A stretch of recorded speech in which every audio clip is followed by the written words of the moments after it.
Okay. Go.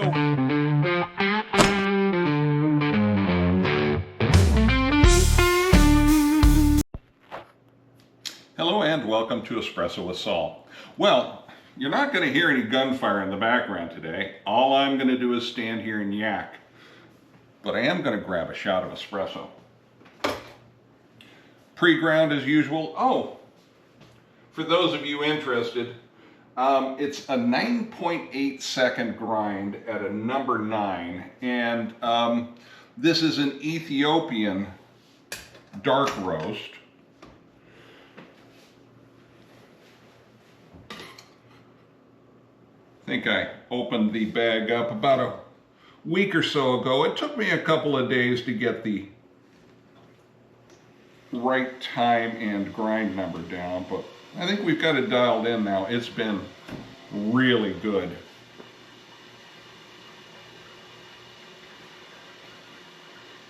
It's going to be a good pour. Today, I want to go over hunting tips with you. Now, I know we've beaten to death on what you should take for emergency kits and backpacking kits. I don't want to cover all of that. And I might actually repeat a couple of things that Paul said in the past, but I'll try not to be too redundant on that field. Check out that shot of espresso.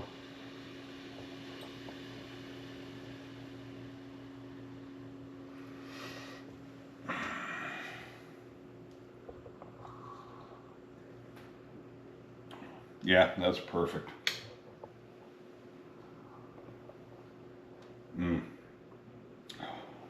Wow. Okay. And also, let me tell you before I get started, typically, I don't really run off of scripts. I tell you what I think as I'm thinking it. I try and be as genuine as possible. But today, I do have some notes that I've taken. I just want to make sure I get everything out there to you guys that I wanted to say. Now, in repeating what Paul said in the past, hunt where there's game. Well, gee, that does make sense. It almost seems like it doesn't need to be said, but in the early days when Paul and I would go out deer hunting together, we would never see deer. We would never kill deer. We would never have anything in the freezer. Figure out a good place to go. And it's always nice to have maybe an older friend who has good experience hunting. If you don't have that, you're going to have to get out there and you're just going to have to scout. You're going to have to look for these animals, whatever it is that you're hunting, whether it's deer or elk or Rocky Mountain goat, whatever it is, get out there and look before the season starts. Okay, once you've figured that part out, how are you going to hunt? Now, look, I'm not in the South. I've never lived in the South. I know that, some of you are going to be out there hunting with a blind or in a tree stand. Now, we don't do that a lot here. So if you are hunting from a blind or from a tree stand, some of this information may not quite hit the mark as much of it does for the way that I typically hunt. Now, I typically hunt what's called still hunting. And that's I'm not sitting there frozen solid, not moving. That's typically where you go out and you walk a few steps and you stop and you look around and you move a little bit more slowly and carefully, trying to make as little noise as possible, and you stop and you look around and you're trying to find. That is the typical way that I would hunt for deer. If I'm hunting for elk, well, that's completely different. Elk hunting in the area that I'm typically hunting in, which is a lot of times Snake River, Hell's Canyon area, we are glassing with binoculars, range finding binoculars if you have them. we're locating the animals, and then we're stalking them. We're trying to get into a good position to shoot them quickly and pack them out. So deer and elk, completely different, types of hunting, at least in my area. It's going to be different in other parts of the country and other parts of the world. So I can only speak from my experience to you in the way that I'm doing it. Now, we've got still hunting, you've got blinds, you've got stands, but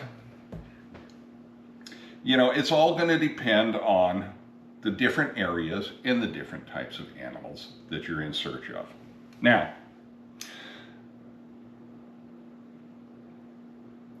as far as equipment that you have and things that you're going to carry with you, well, like I said, we've already beaten that to death as far as what are you going to throw in your pack and everything else. And it may be different if, you're going to get out there and hike around 10 or 12 miles versus walking 100 yards to your stand. But what I can tell you is, sometimes if we're going to be brush hunting, all I'm going to be using is perhaps a lever action rifle with no scope on it whatsoever, or at least that's how I did it back in the day. But in a lot of the areas that I'm hunting over in, say, Hell's Canyon, if you're going to be using a scope, your rifle can be basic. As long as it's a fairly accurate rifle, you're okay. But I gotta tell you, get the best optics that you can afford to get. I had, and I think Paul had this in one of his videos, I used to have a Ruger 338 Winchester Magnum, and it had this thumb hole stock, and it was really cool, and I liked it. It was a bolt-action 338 Win Mag. And I took that out with Paul, and we had it sighted in, and everything was working great. But we were hunting, I think we were hunting the Zumwalt Conservatory or somewhere out towards the Zumwalt Conservatory. And boy, the temperature was really cold, very cold. And I had gone out and I'd purchased, a scope for it, and it was just your basic 3x12. I think it was a Burris at that point in time, but it wasn't one of their high dollar ones. It was just kind of a basic scope, and I probably even purchased used. I want to say I probably paid $200 or $300 for it back in the day. Well, the lens just kept freezing over the top. I think it was my breath that was doing it, but holy cow. If you haven't tried out your equipment in the extreme conditions that you may or may not be hunting in and found these things out, you can find yourself like me, out on a hunt with Paul, and Paul looking at me going, nice scope. I was all happy about this scope that I'd picked up, and it was useless for the first 3 or 4 hours of the hunt in that morning. I couldn't, I'd wipe it off, it just wouldn't work. So honestly, get the best optics that you can afford if that's what you're using. Obviously, if it doesn't apply, don't worry about it. Another thing I can tell you is, your basic gear that you're going to be using. Gloves are always nice. Just obviously, some people will run out there in jeans. I know a good buddy of mine who's a hunter. He just runs around out there in jeans. Me, I don't do that quite so much. But what I think is really important when it comes to apparel is your coat and your boots. Having the right footwear. Now, which is more important is obviously going to depend on what type of hunting are you doing. If you're blind hunting or if you're, sitting in a tree, well, maybe maybe a really nice, Gore-Tex insulated jacket is going to be what, you're going to want to put the money towards. If you're going to be out still hunting or hiking in Hell's Canyon for elk, maybe the high dollar item that you purchase is going to be that pair of boots. So I can tell you from experience, nothing is more uncomfortable when you're freezing your butt off out there in the field and your feet are cold or the coat that you have on isn't up to the job. And you really, really, really need to remember this when you're taking out new hunters with you, whether that be your significant other or your kid. Finding good gear for your kid is tough to find. I mean, you pretty much need to go to like a Cabela's or a Bass Pro Shop to find the good gear for the kids. And, it really sucks that you should probably spend that extra money on them if you're going to take them out there, because they're not going to want to go out there with you guys if they're freezing their butt off. If they're uncomfortable and they're crying and they're whining, it just is going to make for an unpleasant trip, and they're not going to want to come back out there. So I know everybody has different levels of means, but if you're going to do this, if you're going to take this hobby up, there's just some areas that you really, really, really should not skimp out on. Boots, coats, and if you're using scopes, optics. Most important is to go out there and have fun. Go out there and enjoy the area. Get out of the vehicle. More often than not, Paul and I would go hunting out in the Sled Springs area in Oregon. Well, this unit here is, it's outside of Enterprise, Oregon, in between Enterprise and Troy.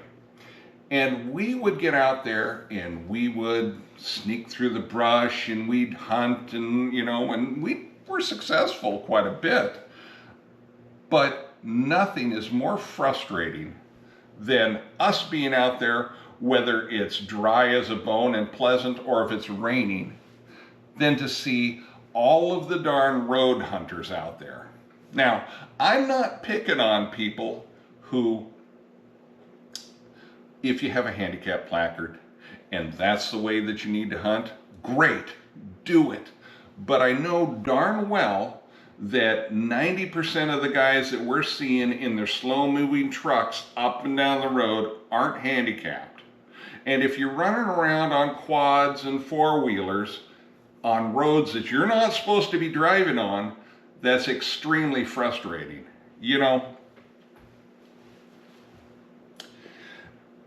There are reasons why areas get shut down. It's like when I go out and I want to go shooting out on public land. And I go out there and it looks like it's a dump because somebody's gone out there shooting bottles and cans and televisions and all sorts of stuff and just leave a mess out there. And then they wonder why they can't go back out there again later on down the road. Why it becomes closed to outdoor recreation and shooting. Just like people who are running around out there in their vehicles, ruining it for other people. I also enjoy cars. I enjoy driving my car. I enjoy hooning a little bit, but at the appropriate time and place. If you're out there doing street takeovers, you know what's going to happen? They're going to make it impossible for us to have our vehicles out there ripping around and doing things. It's just not going to work. So keep in mind that when stuff like this is going on, abide by the rules. Stick with, do it the right way.